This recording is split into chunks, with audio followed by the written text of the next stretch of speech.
আসসালামু আলাইকুম বন্ধুরা, নতুন ভিডিওতে সবাইকে জানাচ্ছি সাদর আমন্ত্রণ। আজকের ভিডিওর আলোচনার বিষয়বস্তু হচ্ছে আমাদেরকে, আপনারা জানেন টি-20 বিশ্বকাপ চলছে।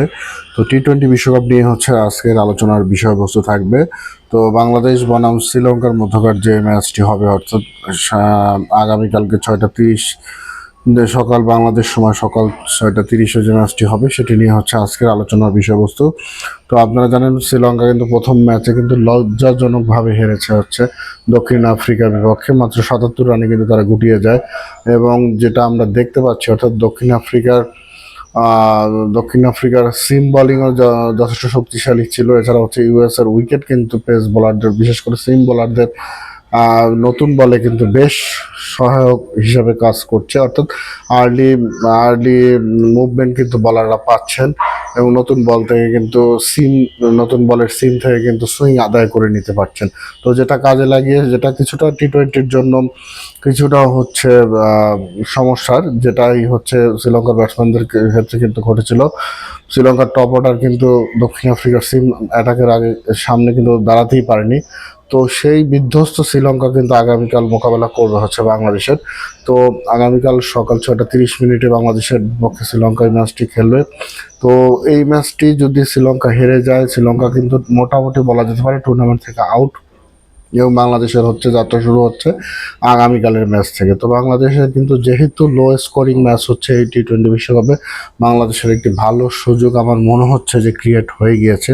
কারণ হচ্ছে ইউএস এর উইকেট হচ্ছে আনপ্রেডিক্টেবল উইকেট কিছুটা, বিশেষ করে বোলারদের জন্য হেল্প করছে, ব্যাটসম্যানদের জন্য খুব দ্রুত রান তোলাটা কঠিন হয়ে গিয়ে দাঁড়িয়েছে, এবং হচ্ছে ব্যাটসম্যানরা খুব বেশি বড় স্কোরও করতে পারছে না, যেটা বাংলাদেশের ব্যাটসম্যানরা সাধারণত হচ্ছে ছোট বা মিডল ছোট স্কোর করতেই হচ্ছে অভ্যস্ত বাংলাদেশের ব্যাটসম্যানরা। অর্থাৎ 130, 40, 150 রানে কিন্তু বাংলাদেশের ব্যাটসম্যানরা কমফোর্টেবল ফিল করে। তো ওভারঅল আমরা যদি বলি, সেই ধরনের কন্ডিশন এবং সিচুয়েশন মিলিয়ে কিন্তু বাংলাদেশের ব্যাটসম্যানদের বা বাংলাদেশ দলের জন্য কিন্তু একটা ভালো অপরচুনিটি সুযোগ হয়ে গিয়েছে।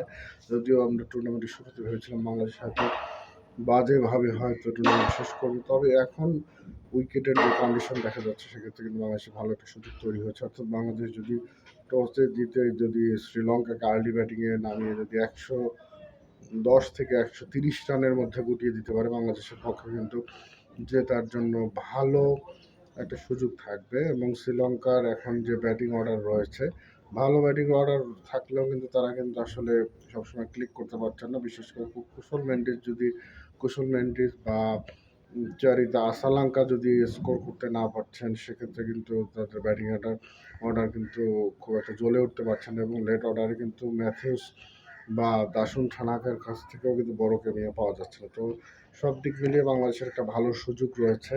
তো সেই সুযোগের অপেক্ষা বাংলাদেশ রয়েছে, ভালো একটা যাত্রা হতে পারে। তাসকিন আহমেদ যদি কালকের ম্যাচের জন্য ফিট হয়ে যায়, এবং শরীফুলকে হয়তো বাংলাদেশ মিস করবে ইনজুরির কারণে। এছাড়া বাদ বাকি সবাই হচ্ছে যারা চিলড্রেন্স করে থাকবেন।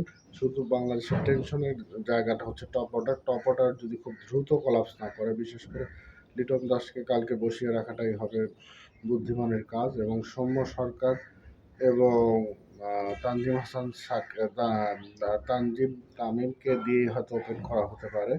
তো সব কিছু তানজিদ তামিমকে দিয়ে ওপেন করা হতে পারে। সব কিছু মিলিয়ে সেটা যদি হয়ে থাকে, বা যদি কিছুটা ব্যাটিং ওটা সাফল করে হলেও যদি বাংলাদেশ শুরুতে আর্লি উইকেট হারানোটা কিছুটা বন্ধ করতে পারে, প্রথম 6 ওভারে যদি বেশি উইকেট না হারায় বাংলাদেশে, কিন্তু আমার কাছে মনে হচ্ছে বাংলাদেশের এই খারাপ সিচুয়েশনেও শ্রীলঙ্কার বিপক্ষে ম্যাচ জেতা সম্ভব।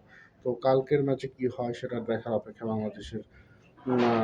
বাংলাদেশের সমস্ত দর্শকরা রয়েছে, এবং সাকিব আল হাসান এবং মাহমুদুল্লাহ রিয়াদ তারা হচ্ছে পুরো ঘোড়া, তাদের কাছ থেকে ভালো পারফরমেন্স আদায় করতে চাচ্ছে দেশবাসী। সাকিব বোলিংয়ের পাশাপাশি ব্যাটিংও ভালো করবেন, এবং মোস্তাফিজের জন্য কিছুটা এই ধরনের উইকেট, বিশেষ করে যেখানে বল কিছুটা কিছুটা আস্তে আসে বা কিছুটা সুইং করে বা নতুন বলে সাহায্য করে সিপ বোলারদের, সেক্ষেত্রে কিন্তু মুস্তাফিজ জ্বলে উঠতে পারে। তো সব কিছু মিলিয়ে বাংলাদেশের জন্য ভালো একটা সুযোগ রয়েছে। দেখা যাক বাংলাদেশ শুরুটা কীভাবে করে। তো ধন্যবাদ বন্ধুরা আজকের ভিডিওটি দেখার জন্য।